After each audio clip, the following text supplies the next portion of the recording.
Have you ever met a silence that felt alive? Not empty, alive. A presence that spoke without sound. A small voice in a crowded room that somehow knew you better than you knew yourself. Tonight I want to take you to that voice, to that place, to a thing I call hollow. This poem began as a whisper in the margins of notebooks. It began as a question, and it will ask you one by the end. Listen slow, stay with the pauses, come closer. And who are you? I asked that voice inside me. That voice, careless and carefree, answered me. Hello, I am hollow, can't you see? I was with you since you'd birth, deep within the heaven and the earth, until I found inside you a place when you were busy in your materialistic race.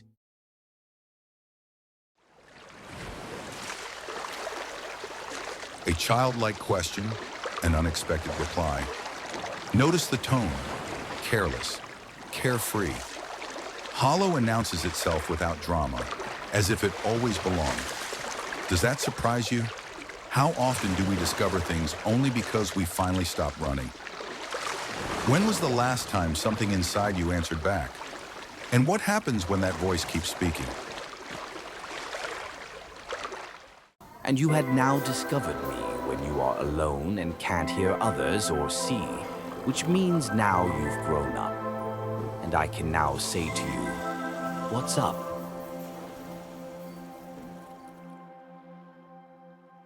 The hollow doesn't shame you. It greets you, almost casually. Discovery happens in solitude. Growing up often means arriving at rooms you never intended to enter. So here is a small, uncomfortable question to break the pattern. If you're honest, what does your solitude reveal? Because the next voice you'll hear changes everything. When you're emotionless, calm, and steady, you will meet me, so are you ready? I will follow you till your death, and I'll be in your each and every blissful, calm breath. Here the hollow promises constancy. Not dramatic, not cruel, faithful. It follows silently through breaths you call blissful, through calm you thought was void. Is that comforting or terrifying? What if emptiness is the hand that steadies you rather than the thing that breaks you? Yet there is another meeting that changes the hollow shape. Wait for it. After the conversation, I almost became formless, and everything became blissful from a mess. Now all I am doing is keeping quiet and waiting for hollow in the midnight. There is a moment after words where shape dissolves. Formlessness arrives. Bliss replaces mess, and waiting begins. Midnight becomes a doorway rather than a trap. Have you ever felt that soft blankness after a conversation that changes you? Where do you wait when you are waiting for yourself? The hollow arrives again in a different realm, and when it does,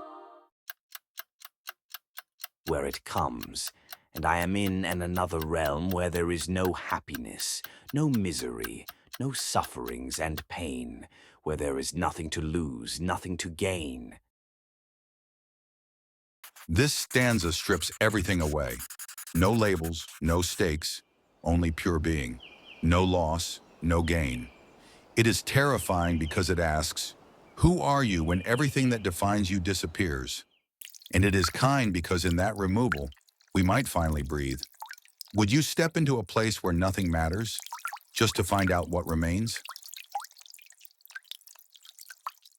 And all of a sudden, I realize that it is gone, and I am again in this materialistic world for the materialistic race, where again I have to do all is chase, chase, and chase. The hollow recedes. We return to chasing, not because we chose it, but because the world expects it. And here is the final question I want to leave you with, the one this poem quietly asks. What would change if when the hollow left, you didn't rush to fill it? Maybe the chase must exist. Maybe it shapes us. But perhaps just once, we could carry a thread of that midnight calm back into the race. That's the thought I can't let go of. This was hollow, an invitation to listen to the silence that follows us. If this poem met something inside you, stay a while longer. I have another piece called Thoughts. It digs into the mind's quiet wanderings and might feel like the next step after this one. You'll find Thoughts on the end screen. Click through when you're ready. If you enjoyed this, subscribe to Existora for more poems and quiet reflections. Share this if it spoke to you. And if you want, leave a line in the comments. What did the hollow say to you tonight?